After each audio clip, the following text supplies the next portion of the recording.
آج بڑے جذبات کے ساتھ اگرچہ ہوں بولنے کی اب ہمارے پاس بھی طاقت نہیں رہ گئی، اس لیے کہ ہم بھی مجرم ہیں۔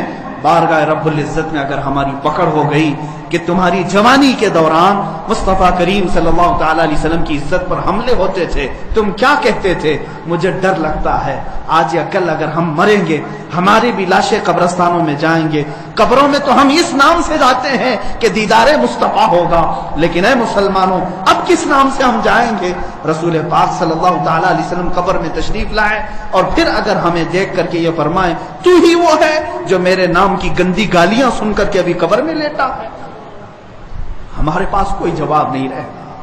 حضور پاک صلی اللہ تعالی علیہ وسلم کی عظمت پر رقیق حملے جانتے ہیں، جس سوامی نے، جس پنڈت نے، جس مہنت نے حضور پاک کے لیے شبد استعمال کیے، وہ میں اس کا نام بھی اس مقدس مسجد میں لینا نہیں چاہتا، لیکن میں کھل کر کے رد کرنا چاہتا ہوں، حکومت وقت سے کہتا ہوں ایسے کتوں کے گلوں میں اپنے پٹے باندھ لو اور سنو، یہ کہتا ہے وہ پنڈت کہ میں بلیدان دینا چاہتا ہوں اور مجھے کوئی مسلمان آ کے مار دے، قتل کر دے، تاکہ ہندو سب سمجھ جائیں کہ مسلمان ہتھیارے ہوتے ہیں۔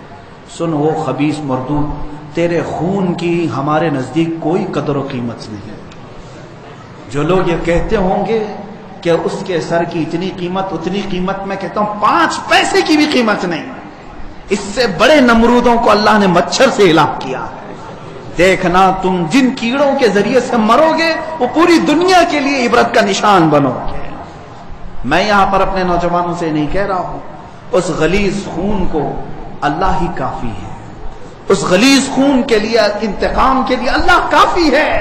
اور یہ کہتا ہے بلیدان کی بات، تمہاری ماؤں نے اتنا جگر تمہارے اندر دیا ہی نہیں کہ تم مرنے کے لیے تیار ہو، بلاؤ اپنی قوم کو اور پھر ہم بتاتے ہیں عظمت رسالت پر کون قربانی دیتا ہے۔ میدان میں آنے کے بعد پتا چلے گا، اگر کوئی اپنی گردن کٹا سکتا ہے تو صرف نام مصطفیٰ پر کٹایا جا سکتا ہے۔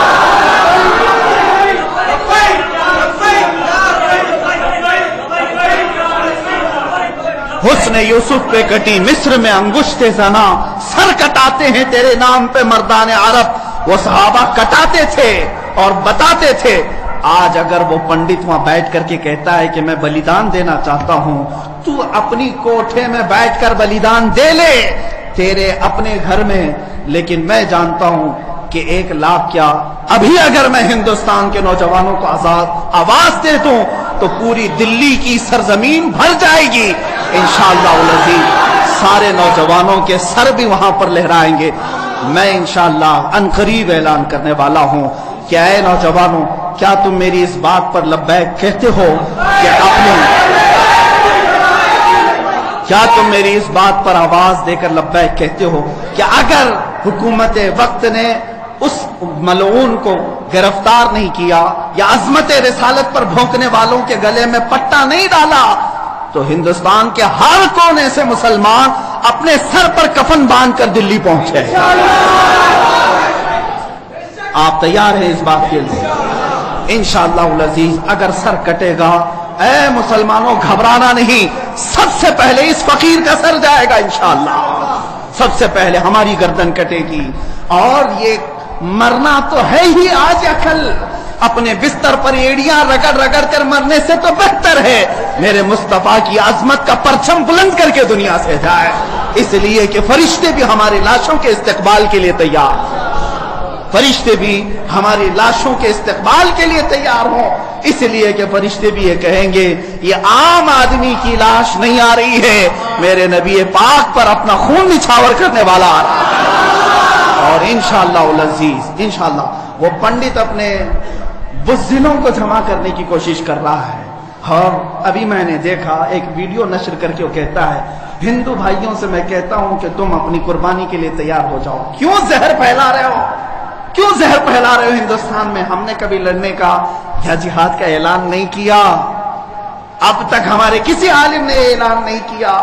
امن کے ساتھ رہنے کی تلقین اسلام نے بھی دی ہے، حضور نے خود فرمایا ہے جنگ کی تمنا مت کرو، جنگ کی لا تتمنوا لقاء عدوکم، میرے آقا فرماتے ہیں دشمنوں سے مٹبھیڑ کرنے کا، جنگ کرنے کا ارادہ مت کرنا، تمنا مت کرنا، ہاں اگر ان کی طرف سے آ جائے تو پھر قدم بھی پیچھے مت لینا، پھر قدم پیچھے نہیں لینا. اس وقت پھر تم سمجھ لینا تمہارے ساتھ کون ہوگا. پرائم منسٹر آئے گا، ہوم منسٹر آئے گا، سی ایم آئے گا، یہ سب اسی کوٹھے کے لوگ ہیں. اے مسلمانوں فخر کے ساتھ آنا، تمہارے ساتھ کوئی اہل سیاست نہیں آئے گا. تمہارے پیٹھ پیچھے رسول اللہ کی ذات ہوگی اور تمہارے سر پر اللہ رب العزت کی عنایت ہوگی. اللہ اور اس کے رسول کے بھروسے پر ہم جائیں گے انشاءاللہ. اور یاد رکھنا یہ صرف جذبات کی باتیں نہیں، جوش کی باتیں نہیں. میں اپنا ایک پیغام ریکارڈ کرنا چاہتا ہوں.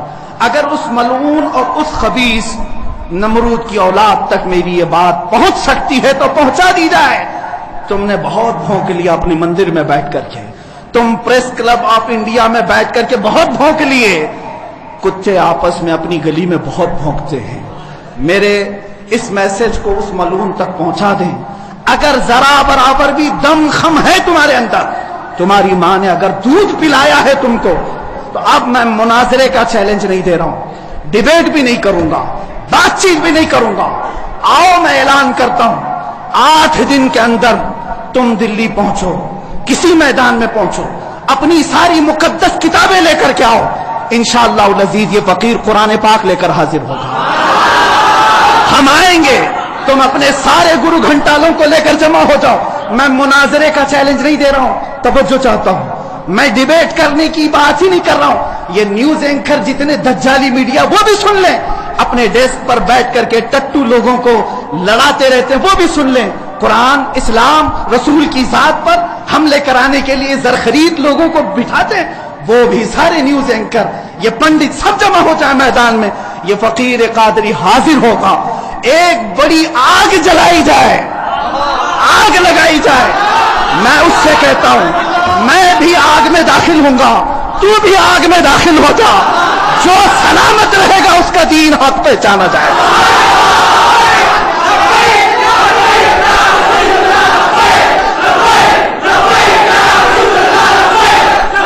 بہت ہو گیا اے مسلمانوں، بہت ہو گیا احتجاج، بہت ہو گئے پروٹیسٹ، بہت ہو گئے ان سے مطالبے کرنا کہ اس کو گرفتار کرو، اس کا سر چاہیے. آؤ آج آر پار کی بات کر لیتے ہیں. زمانہ گزر گیا، 800 سال ہو گئے. سرکار غریب نواز کو بھی یہی چیلنج کیا گیا تھا. معین الدین حسن چشتی نے ہند میں یہ بتایا تھا کہ جو نبی کا غلام ہوگا وہ آگ میں بھی کود جائے گا. انشاءاللہ العزیز میں گنہگار ضرور ہوں، میرے اخلاق برے ضرور ہیں، لیکن جب بات میرے مذہب کی آئے گی، قرآن کی آئے گی، نام مصطفیٰ کی آئے گی، میں برسر اعلان آج پھر کہتا ہوں، آؤ تم سارے پنڈت مل کر کے آؤ، آگ لگائی جائے. تم سب پوری دنیا کو دکھانا میں بھی آگ میں داخل ہوں گا، تم بھی آگ میں آ جانا. دیکھتے ہیں کس کے جسم کو آگ جلاتی ہے. اگر میں سلامت رہا تو میرے دین کی بات ہوگی. اور انشاءاللہ العزیز مجھے یقین کامل ہے کہ اگر آگ پر بھی کسی کا حکم ہوتا ہے تو صرف میرے رب ذوالجلال کا ہے، میرے رب ذوالجلال کا ہے. بس اسی بات پر میں اپنی گفتگو کو ختم کرتا ہوں. اب احتجاج نہیں، اب پروٹیسٹ نہیں، سیدھے آر پار کی بات. میری یہ بات پہنچا دی جائے، اگر جواب آ جائے تو دیکھ لینا مسلمانوں، مجھے یہ یقین ہے کہ اس کا کوئی جواب نہیں آئے گا، اس کا جواب نہیں آئے گا.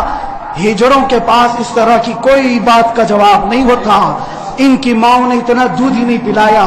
یہ زرخرید اپنے علاقے میں بیٹھ کر کے بھونک تو سکتے ہیں، لیکن آؤ مباہلے کی میں دعوت دے رہا ہوں، مباہلے کی دعوت.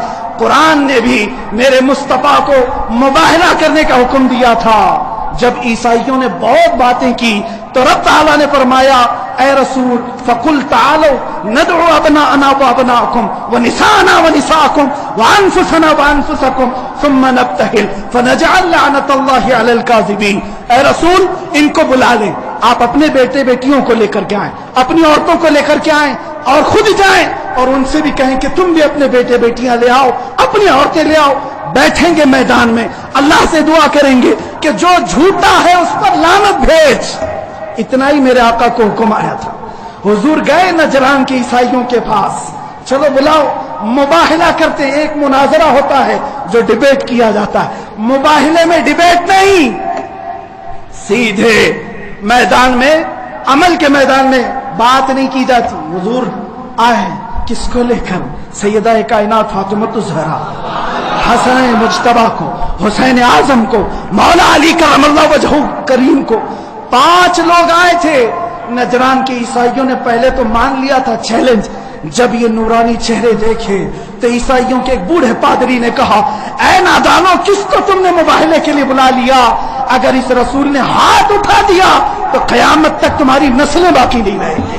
اور مجھے میرے مصطفیٰ کے اس مباہلے کی برکت سے یقین ہے، لیکن میرے مصطفیٰ کی نسبت میرے ساتھ موجود ہے، میرے پیر و مرشد کی نسبت میرے لیے کافی ہے. انشاءاللہ العزیز مباہلے کے لیے فقیر حاضر ہوگا. جواب آ جائے، اے سنی مسلمانوں انتظار کرو، اب لڑائی آر پار کی ہو جاتی. دیکھا جائے گا کس کا دین حق ہے، کس کی کتاب حق ہے، کس کا رسول حق ہے. اسی بات پر خاتمہ ہوگا. وآخر دعوانا الحمدللہ رب العالمین.